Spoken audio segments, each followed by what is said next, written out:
Hello! So today we're going to talk about the origins of humanity, and to start our grand narrative, our story of First Nations people all throughout Australia, we need to begin with the very beginning.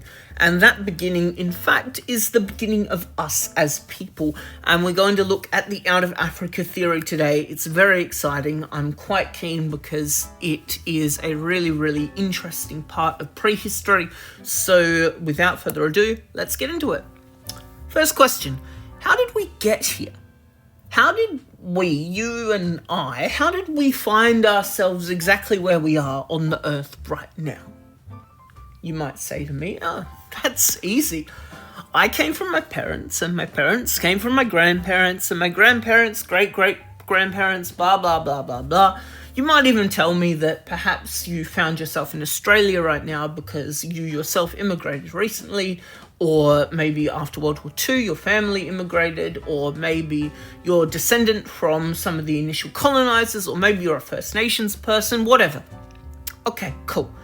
But if we keep going back and back and back and back, which we can do for a very, very long time, where does it stop?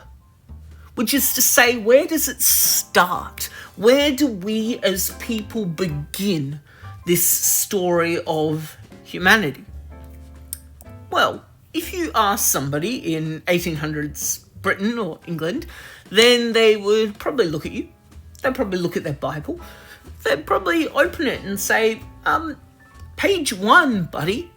Like, look, Genesis, literally the first line of the Bible is, in the beginning God created the heavens and earths. And then a little bit later he says, the Lord God formed a man from the dust of the ground and breathed into his nostrils the breath of life, and the man became a living being. He then gets chucked in Eden, his ribs get turned into his female friend by the name of Eve, and then the Old Testament happens, the New Testament happens, and here we are today, obviously. The earth is about 4,000 years old. We began because one day God created the earth and everything, and then created us. I mean, it's really very simple.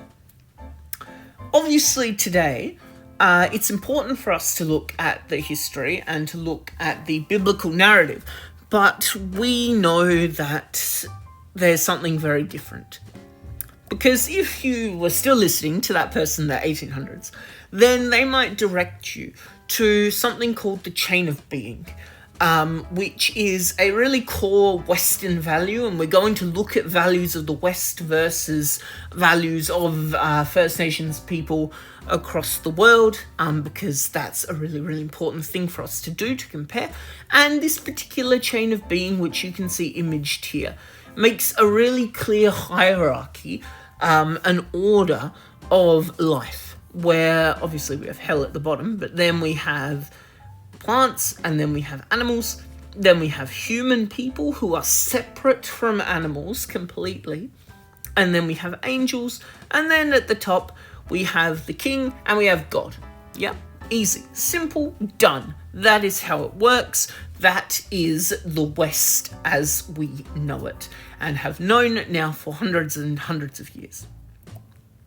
Well, 1859 is a very special year in the history of humanity, because a man who you definitely know by the name of Charles Darwin, he publishes a book which he's been working on for about 20 years, and he's quite nervous about it because he knows it's going to upset a lot of people, and he doesn't want to upset everybody, so he's pretty apologetic in the preamble that he does for the book. It is called The Origin of Species, and you have probably heard of it because it is one of the most foundational and fundamental scientific texts of our time, or of history, which explains humanity. In it, Charles Darwin proposed the notion of natural selection, of common ancestors, and of survival of the fittest, which all, when put together, create evolution as we know it. And he turned the world upside down forever. Especially during the 19th century, it was a wildly controversial book because, as we said, we had this biblical narrative which was being completely contradicted by what Darwin said. Darwin wasn't alone in saying this by any means, and the study of science as empirical methodology was beginning at this time in history, which is really interesting. And he did a lot of looking at different things, like, for example, these finches down here, where he noticed that depending on where they lived and what they ate, their beak shapes were different to be specialized for best consuming the things that they ate. But people weren't happy because it contradicted, as I said, the biblical narratives. And there were a lot of different cartoons, satirical cartoons of poor old Charles Darwin, combined with monkeys and with apes. Because even though Darwin was pretty soft about it, the implication, of course, was that humanity was descendant from apes. And people didn't like that. Really important to get this out of the way. And the study of science is very, very similar to the study of history, in that the theory of evolution, quote unquote, is just a theory. And it is just a theory, in exactly the same way that the theory of gravity is just a theory. The short answer is we have so much overwhelming evidence to support evolution and to support gravity and to support all of these other fundamental principles of science that we acknowledge it as fact. But it is just a consolidation of facts to create a hypothesis, a theory.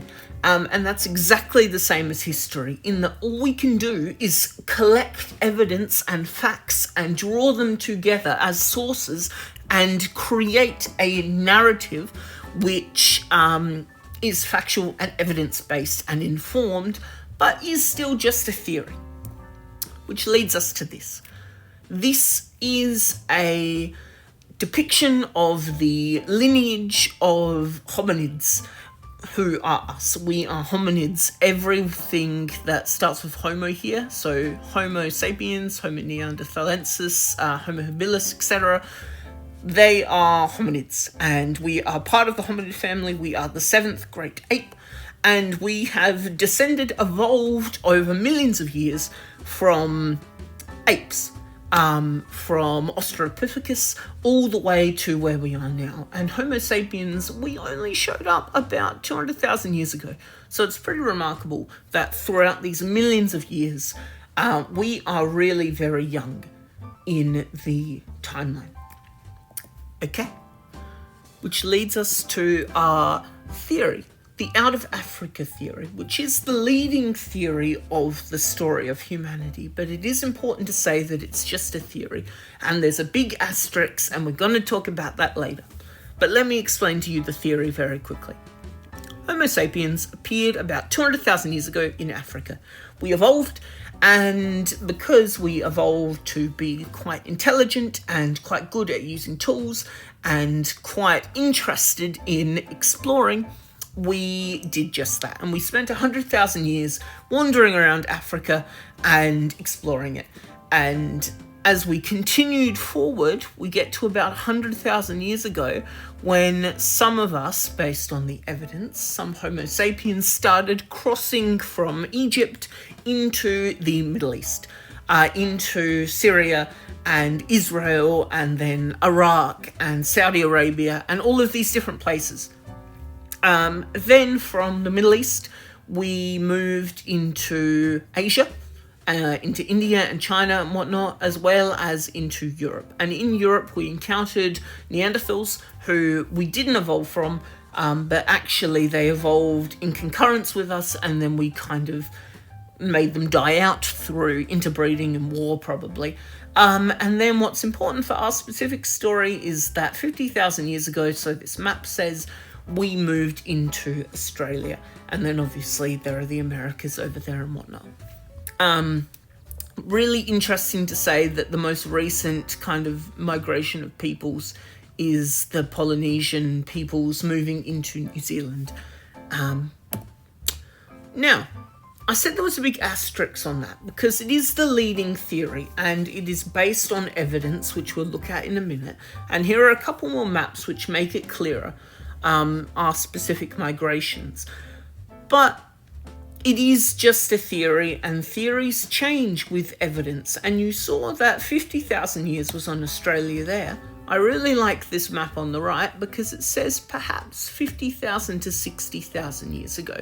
And in fact, in the last decade, we have found evidence which shows us that First Nations people, Homo sapiens, have been in Australia since much longer in prehistory than we previously thought.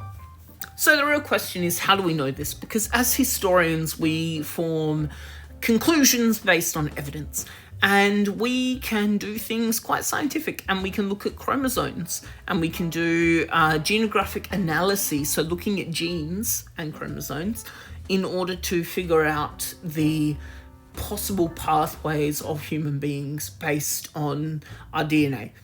And indeed, it is DNA evidence which in 2011 suggested that people in Australia had actually been in Australia for closer to 60 to even closer to 70,000 years, which is why often we say 65,000 years ago, First Nations people moved into Australia.